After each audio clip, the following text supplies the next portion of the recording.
اور پاکستان نے اتنا زبردست جواب دیا ہے کہ میں آپ کے توسط سے یہ بتانا چاہتا ہوں کہ انشاءاللہ اس جواب کے بعد اب انڈیا کی ضرورت نہیں ہوگی آئندہ کہ وہ حملہ کر سکے. آپ صلی اللہ علیہ وسلم نے اس کے بعد ارشاد فرمایا کہ اب ان کی اتنی ہمت نہیں ہوگی یہ لشکر کشی کرے, اب ہماری باری. تو انشاءاللہ اب ہماری باری. اب تک تو ایسا تھا کہ 71 میں بھی انڈیا چڑھ کے دوڑا, 65 میں بھی انڈیا چڑھ کے آ گیا, کارگل میں بھی انڈیا چڑھ کے آ گیا, پھر اس کے بعد جو ہے 2019 میں بھی انہوں نے ابھینندن کو بھیج دیا جس کو ہم نے چائے پلا کے واپس بھیجا, اور اب جا کے 2025 میں پھر انڈیا ہمارے اوپر چڑھ گیا. لیکن انشاءاللہ پاکستان نے اس دفعہ جو جواب دیا ہے آپ اس کا واضح اثر دیکھیں گے کہ اب ہماری باری ہے. پاکستان کی حمایت میں کئی ملکوں کے بیان آئے. چائنا کے فارن منسٹر کا بیان آیا کہ ہم پاکستان کی سوورینٹی کے اوپر بالکل سمجھوتا نہیں کریں گے, اور اگر پاکستان پہ حملہ کیا گیا تو ہم بالکل اس کے سارا وشانہ جنگ لڑیں گے. ترکی کا بیان آیا پاکستان کی حمایت میں, ہم پاکستان کے ساتھ ہیں. آذربائیجان کا بیان آیا. انڈیا کے لیے کس کا بیان آیا؟ اچھا مفتی صاحب, آپ نے غزوہ ہند کا لفظ استعمال فرمایا, یہ جنگ ہو چکی ہے یا پھر ہوگی؟ بسم اللہ الرحمن الرحیم. السلام علیکم ورحمۃ اللہ وبرکاتہ. سیریس ٹاک میں ایک بار پھر سے خوش آمدید. ناظرین, آپ جانتے ہیں کہ پاکستان اور بھارت کے درمیان جنگ ہوئی اور اس کے نتائج بھی آپ حضرات کے سامنے ہیں. تو آج کچھ سوالات اٹھائیں گے, اور بالخصوص انڈیا کے مسلمانوں کے حوالے سے, کہ انڈیا کے مسلمانوں کو مستقبل میں کن خطرات کا سامنا ہو سکتا ہے اور ان کے بارے میں خدشات اور تحفظات کیا ہے. اس حوالے سے بات چیت کرنے کے لیے ہمارے ساتھ موجود ہیں شیخ مفتی عظیم معین صاحب. السلام علیکم ورحمۃ اللہ وبرکاتہ. وعلیکم السلام ورحمۃ اللہ وبرکاتہ. مفتی صاحب, سب سے پہلے تو یہ بتائیں یہ جو جنگ ہوئی ہے اس میں پاکستان ہارا ہے یا جیتا ہے؟ کیونکہ انڈیا کے اندر کی خبریں یہ ہے کہ بھائی انڈیا جیت چکا ہے, اور پاکستان کے اندر ماحول یہ ہے کہ پاکستان جیت چکا ہے. تو اس کا حتمی نتیجہ کیا ہے؟ دیکھیں, حتمی نتیجہ تو نیوٹرل لوگ ہی کر سکتے تھے نا.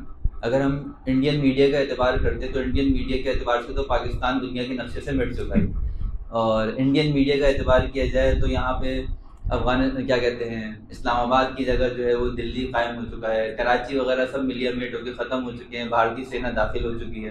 لاہور تو کب کا ابتدا میں ہی فتح ہو گیا تھا جب پہلا میزائل پڑا تھا. تو انڈین میڈیا کا تو اعتبار نہیں کیا جا سکتا. میں یہ بھی نہیں کہہ سکتا پاکستانی میڈیا کا اعتبار کریں. پاکستانی میڈیا بھی لامحالہ پاکستان کا نیریٹو پیش کر رہا ہے. حقیقت یہ ہے کہ انٹرنیشنل میڈیا کیا کہتا ہے. انٹرنیشنل میڈیا جو ہے وہ کس کی ترجمانی کرتا ہے. اگر ہم اس میں غور و فکر کرتے ہیں تو CNN, BBC اور یہ سارے جو بڑے بڑے ادارے ہیں یہ باقاعدہ اس بات کی طرف جو ہے اشارہ کرتے ہیں کہ اس جنگ کے اندر پاکستان کو بہت زبردست فتح ہوئی. اور یہی وجہ ہے کہ آپ دیکھتے ہیں کہ انڈین میڈیا تو کہہ رہا ہے کہ انڈیا جیت گیا, لیکن انڈین عوام کے اندر جیت کا کوئی اثر نہیں ہے. اس کی عوام بالکل بجھی ہوئی ہے, مایوس ہے. انہیں پتہ ہے بنیادوں پر فیصلہ ہوتا ہے کہ کوئی قوم جیتی ہے یا ہاری ہے. بنیادیں کیا ہوتی ہیں؟ بنیادیں یہ ہوتی ہیں کہ دیکھیں, پاکستان نے جنگ کی ابتدا نہیں کی. پاکستان اگر جنگ کی ابتدا کرتا, جنگ کرنا چاہتا, تو پھر فیصلہ اس پر ہوتا کہ پاکستان نے انڈیا پہ چڑھائی کیوں نہیں کی, پاکستان نے انڈیا کے کتنے صوبے آزاد کرا لیے, پاکستان نے انڈیا کے کتنے صوبوں پر غلبہ حاصل کر لیا. جبکہ معاملہ اس کے برعکس ہے. معاملہ یہ ہے کہ انڈیا کو حملہ کرنا تھا, انڈیا کو شوق چڑھا تھا جنگ کرنے کا. پاکستان نے تو ابتدا سے اپنا یہی موقف اختیار کیا کہ ہم ڈیفینڈنگ پوزیشن میں ہیں, ہمیں جو ہے وہ جنگ نہیں لڑنی, ہم نہیں چاہتے کہ وار ہو. لیکن اس کے باوجود بھی انڈیا جو ہے اس نے ضد پہ اڑا رہا. پہلے اٹیک کیا, پھر اس کے بعد یہاں کی مساجد پر اور مدارس پہ, جیسے کہ یہ سب مشہور ہو گئی ہیں, میں دہراؤں گا نہیں, سامعین کرام کا وقت ضائع نہ ہو. سارا کا معاملہ آپ کے سامنے آیا.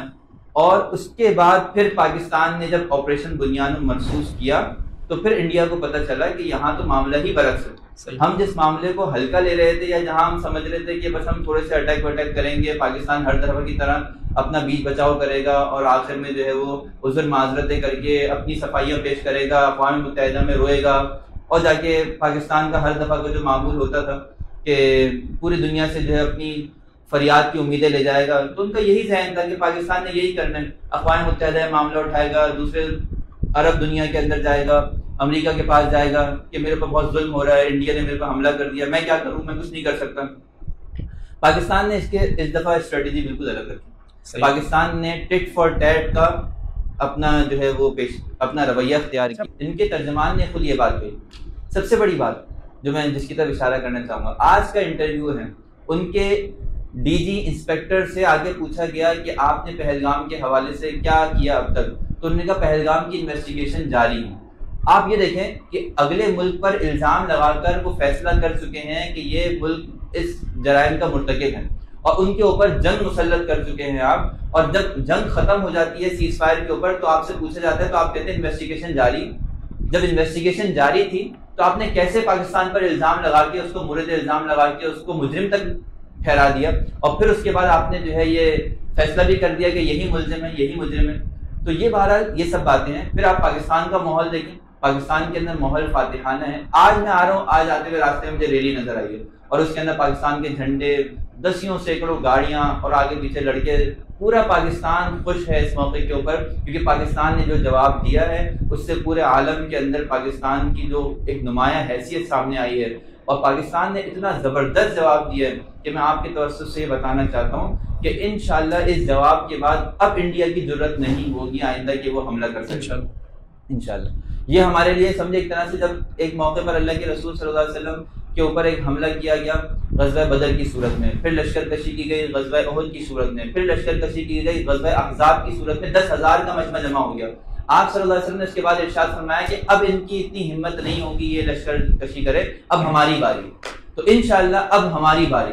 اب تک تو ایسا تھا کہ 71 میں بھی انڈیا چڑھ کے دوڑا، 65 میں بھی انڈیا چڑھ کے آ گیا، کارگل میں بھی انڈیا چڑھ کے آ گیا، پھر اس کے بعد جو ہے 2019 میں بھی انہوں نے ابھینندن کو بھیج دیا جس کو ہم نے چائے پلا کے واپس بھیجا، اور اب جا کے 2025 میں پھر انڈیا ہمارے اوپر چڑھ گیا. لیکن انشاءاللہ پاکستان نے اس دفعہ جو جواب دیا ہے آپ اس کا واضح اثر دیکھیں گے کہ اب ہماری باری ہے. اس وقت انڈیا کی فورن پالیسی اتنی خراب اور اتنی بیکار ہو چکی ہے کہ انڈیا کے سارے پڑوسی ممالک اس سے ناراض ہیں، حتیٰ کہ بھوٹان جیسا ملک، حتیٰ کہ ان کے برابر ہیں نیپال جیسا ملک، حتیٰ کہ ان کے برابر میں خیر کہتے ہیں بنگلہ دیش کے اندر بھی حسینہ واجد کی گورنمنٹ ختم ہو چکی ہے، اینٹی انڈیا گورنمنٹ آ چکی ہے.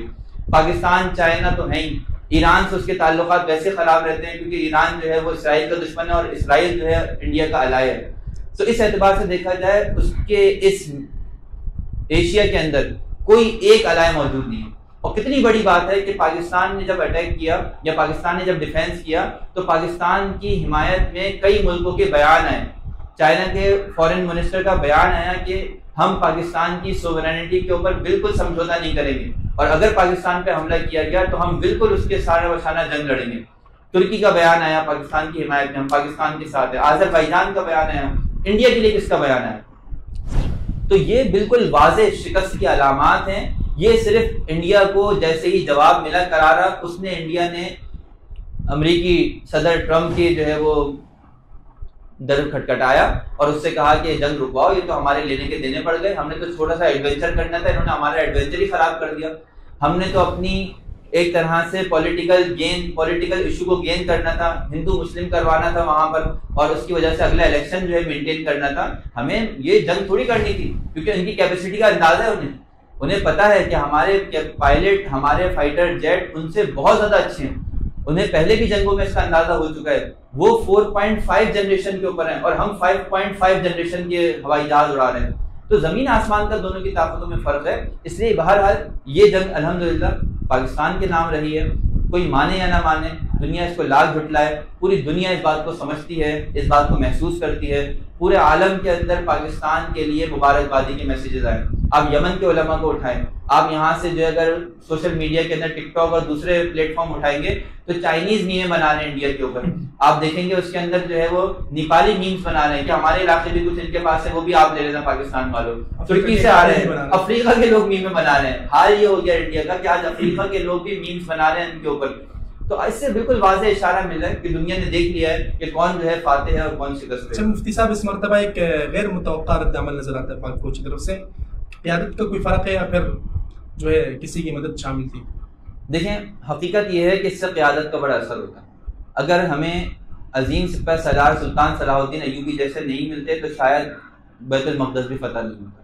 اگر ہمیں محمد بن قاسم جیسے عظیم سپہ سالار نہیں ملتے تو ہو سکتا ہے کہ یہ غزوہ ہند بھی نہ ہوتا اس زمانے کے اندر اور ہندوستان کے اوپر پہلے لشکر کشی نہ ہوتی. محمد بن فاتح جیسے نہ ہوتے تو شاید مسلم دنیا نہ ملتا. تو حقیقت یہ ہے کہ فوج لڑتی ہے، قومیں لڑتی ہیں، لیکن اس کے اندر سپہ سالار کی جو جانثاری ہوتی ہے، اس کی جو جمع مردی ہوتی ہے، اس کا جو جوش و خروش ہوتا ہے، اس کا جذبہ ایمانی ہوتا ہے، یہ بہت میٹر کرتا ہے. اس وقت ہمارے الحمدللہ جو فوج کے سپہ سالار ہے، آپ نے دیکھا کہ اس نے باقاعدہ قرآنی آیات سے اقتباس کیا. تصور تھا کبھی اس کا؟ ایک زمانے میں اللہ معاف کرے اسی فوج کے بارے میں مشہور کر کے رکھا تھا، اللہ معاف کرے کہ یہ تو انگریزوں کی فوج ہے اور یہ تو انگریزی مفادات کے لیے خالی جنگ لڑتی ہے. اور آج ماشاءاللہ وہ قرآنی آیات سے اقتباس کر کے اپنی جنگیں لڑ رہے ہیں، غزوات لڑ کے عنوانات سے. اسی طرح جب وہ تقریر کر رہے ہیں اس میں قرآنی حوالہ جات پیش کر رہے ہیں، اور باطل کے اوپر اس کا ایسا روب اور ایسا دبدبہ قائم ہے کہ انہوں نے ایک ہی حملے کے بعد فوراً ہی سیز فائر کی آواز لگوا دی کہ بھائی کہیں ایسا نہ ہو کہ معاملات اس سے آگے بڑھیں اور بات دہلی تک اور ممبئی تک اور اس سے آگے کرناٹکا تک جا کے پہنچے. اچھا مفتی صاحب، آپ نے غزوہ ہند کا لفظ استعمال فرمایا، یہ جنگ ہو چکی ہے یا پھر ہوگی؟ غزوہ ہند کے بارے میں دو قول ہیں. ایک قول تو آپ جانتے ہیں کہ محمد بن قاسم جب آئے تھے، تشریف لائے تھے اور اس وقت میں ہندوستان سب سے پہلے فتح ہوا تھا، تو اکثر علماء یہ کہتے ہیں کہ غزوہ ہند تو وہی تھا، ہو گیا. لیکن یہ کوئی ضروری نہیں ہے. جب بھی ہندوستان کے اوپر لشکر کشی ہوگی اور ہندوستان کے اوپر مسلمانوں کا غلبہ ہوگا تو غزوہ ہند کے فضائل اس کے ساتھ ہوں گے. اور ایک قول اس میں راجح یہ بھی ہے، بعض حضرات یہ کہتے ہیں کہ یہ قرب قیامت میں ہوگا، دجال کی آمد سے پہلے ہوگا یہ کام. تو بالکل پاکستان کی فوج جو ہے الحمدللہ طاقتور افواج میں سے ہے اور انشاءاللہ یہی فوج جو ہے آگے جا کے ہو سکتا ہے غزوہ ہند کے اندر ہندوستان کے اوپر فتح حاصل کرے.